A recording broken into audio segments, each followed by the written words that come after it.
All right. I am going to walk through one more time about making our, our typefaces into outlines so that they become objects. So while we're designing our mark and our word mark, we're using, a lot of times we're using typeface. So once you've got the typeface you want for both of these applications, in order to modify them and actually turn them into art, so they're no longer a typeface, because you don't want to run the risk of someone not having this font when they open up the file. Then the logo, the word mark is gone because it's going to default to like Minion. So what we do to preserve and make sure that this artwork becomes artwork and isn't reliant on a typeface, we turn it into outlines. And so the way we do that is we use the selection tool, black arrow. I'm going to start with my word mark W, and I'm going to go up to type, create outlines, and you can see immediately, and I'm going to zoom in, it's creating outlines. And now you can see here's the outline shape. Everything has a little path all the way around. If I use my direct select tool, then I could now go in and manipulate this letter and change it because it is no longer a typeface. Now it is art. Okay, so now I've just customized my monogram. So here's my new customized monogram. And now my word mark, also currently type. I'm going to go up to type, create outlines. Now it too is, and it automatically groups it. So notice how it's automatically grouped. So if I wanted to move things around and have something on different baselines, I have to go to object, ungroup, and then I can take, like, let's say I want to take the word mark and I want it to drop and I want it to, intersect with the D or something like this. I can do that. And then once I have everything the way I want it, like I don't like the kerning of my O here. I'm going to adjust that. I'm holding my shift key down so I stay on the baseline. Hold on a minute. There we go. If I hold my shift key down, it should stay right on the baseline so I can kind of adjust my kerning. There we go.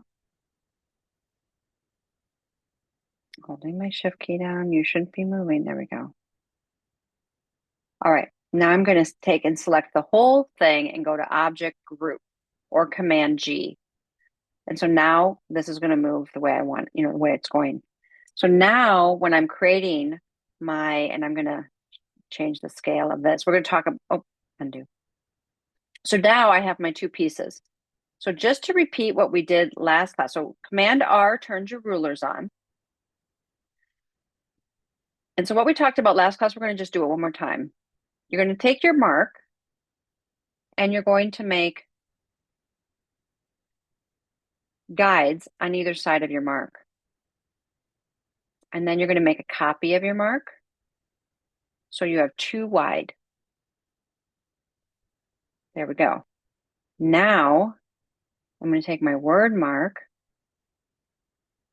and I'm going to scale it here. Now I'm going to take, and we're going to figure out the spacing. Bring this mark down. I'm going to do a space in between. And bring that down. And I'm going to do a space in between. Okay. So now I'm going to center my W mark. And I'm going to pull my word mark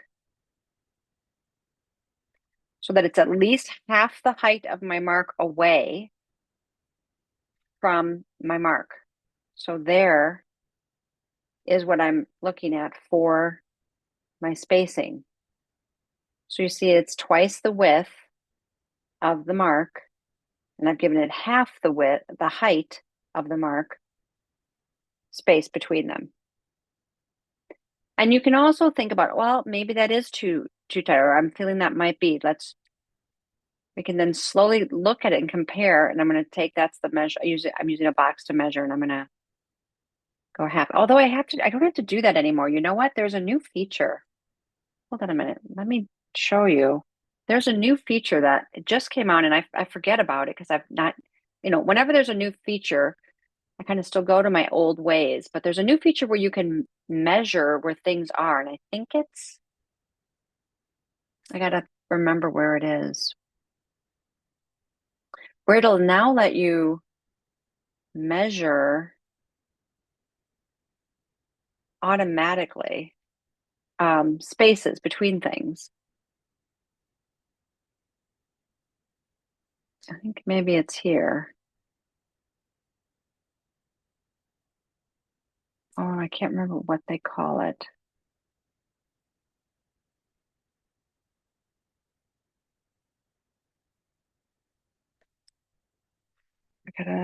Let's Google that. I can't remember what they call that, where it is measure measure tool. There it is, measure tool. Calculate areas of selected shapes. Use the selection tool to select the shapes first. Measure tool. Here it is, measure tool. Under the eyedropper. Okay. So can I just measure space? I think I can.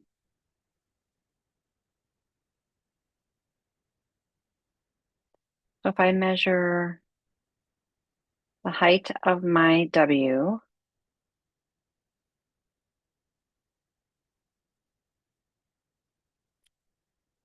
and it's 0.7213, I can look at the height of this space, 0.38,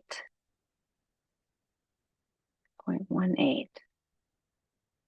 Yeah, so it gives you measurements throughout. So it's the measure tool. That's a new way to like kind of look at how tall something is or how you're measuring it.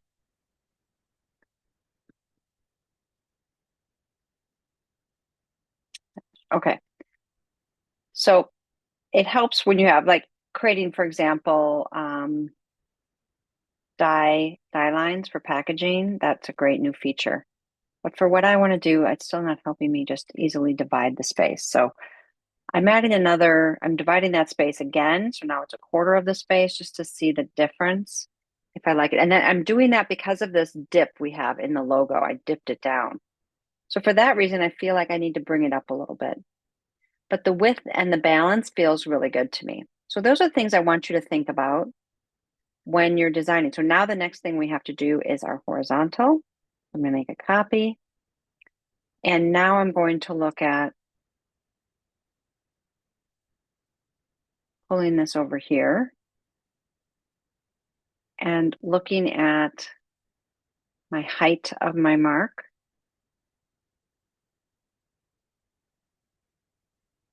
And the first thing I'm going to look at is, depending on the mark, sometimes you can make it the same height if it's enough, if the scale makes sense. Sometimes it'll feel too big or too small. So it just depends on the way we want to look at it. I feel like that's getting a little big.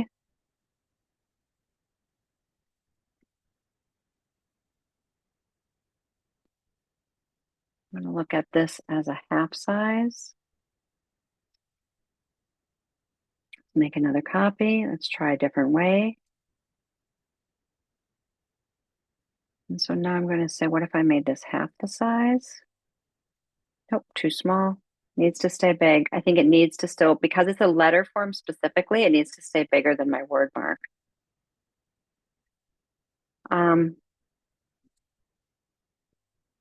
So I think the thing I'm looking at too is how much space to have in it. I feel like that feels pretty good. Okay. So those are some of the things to be looking at. So make sure you are turning your typefaces into outlines for your word mark and your mark, anywhere you're using type.